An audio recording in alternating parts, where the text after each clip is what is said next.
नमस्कार। किसी भी देश को समझने के लिए क्या हमें सालों के डेटा को खंगालना जरूरी है, या क्या ऐसा हो सकता है कि सिर्फ एक दिन, जी हाँ, सिर्फ एक दिन की सुर्खियां ही हमें उसकी पूरी कहानी बता दें। आज हम कुछ ऐसा ही करने जा रहे हैं। चलिए देखते हैं 10 जनवरी 2026 का भारत सिर्फ उस एक दिन की खबरों के जरिए। तो सवाल यही है कि भाई 1 अरब से ज्यादा लोगों के देश के बारे में एक दिन की खबरें आखिर क्या क्या बता सकती हैं।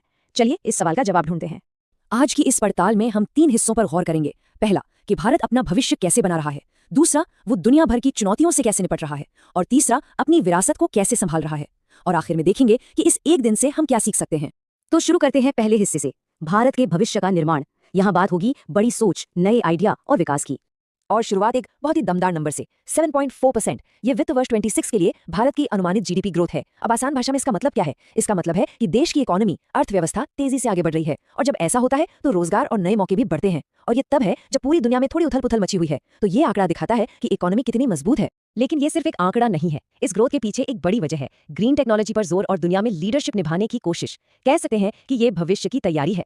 अब जरा इस स्लाइड को देखिए, ये बहुत दिलचस्प है। यहाँ एक सीधी सीधी तुलना है। एक तरफ है हमारी आम डीजल या बिजली से चलने वाली ट्रेनें, जिनसे जाहिर है कार्बन निकलता है, और दूसरी तरफ है भारत की पहली हाइड्रोजन से चलने वाली ट्रेन, जिसके ट्रायल भी शुरू हो चुके हैं। और जानते हैं इससे क्या निकलता है? सिर्फ पानी। जी हाँ, जीरो कार्बन। ये एक बहुत बहुत बड़ा कदम है एक साफ सुथरे भविष्य की तरफ। और ये नई नई इनोवेशन सिर्फ रेलवे तक ही नहीं है, टेक्नोलॉजी की दुनिया में भी भारत एक अहम रोल निभा रहा है।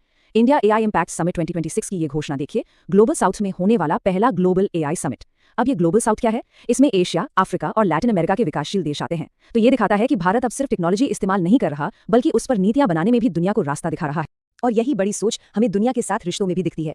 देखिए, ऐसा पहली बार हो रहा है कि यूरोपियन यूनियन के नेताओं को एक साथ गणतंत्र दिवस पर चीफ गेस्ट बनाया गया है। ये सिर्फ एक रस्म नहीं है, ये भारत और यूरोपियन यूनियन के बीच मजबूत होते रिश्तों का एक बड़ा संकेत है। और वो भी ठीक उस वक्त जब दोनों के बीच एक जरूरी फ्री ट्रेड अग्रीमेंट पर बातचीत होने वाली है। चलिए अब आते हैं हमारे दूसरे हिस्से पर, वैश्विक चुनौतियों का सामना। अब हम उन मुश्किलों और दबावों को देखेंगे जिनसे भारत देश के अंदर और बाहर जूझ रहा है। तो सिक्के का दूसरा पहलू क्या है? वो है दुनिया भर से आते दबाव। ये स्लाइड इसे बहुत साफ साफ दिखाती है। देखिए, एक तरफ अमेरिका धमकी दे रहा है कि जो भी देश रूस से तेल खरीदेगा उस पर 500% टैरिफ लगा देंगे। वहीं दूसरी तरफ वो इंटरनेशनल सोलर अलायंस से भी बाहर हो गया है। अब ऐसे में भारत के सामने चुनौती डबल है।